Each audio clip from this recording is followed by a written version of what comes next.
இஸ்திதாஅத்தே நிகாஹ்.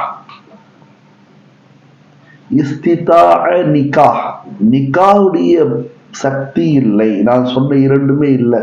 ஒன்று இருக்குது, ஒன்று இல்லை. உடல் ரீதியாக இருக்குது, பொருளாதாரம் இல்லை. பொருளாதார ரீதியாக இருக்கிறது, உடல் ரீதியாக இல்லை. இப்படிப்பட்ட ஒரு நபராக இருக்கிறார் சொன்னால் அவர் எதை கடைபிடிக்கவும்? நோன்பை கடைபிடிக்கவும். ஏனென்றால் நோன்பு வைப்பதன் மூலமாக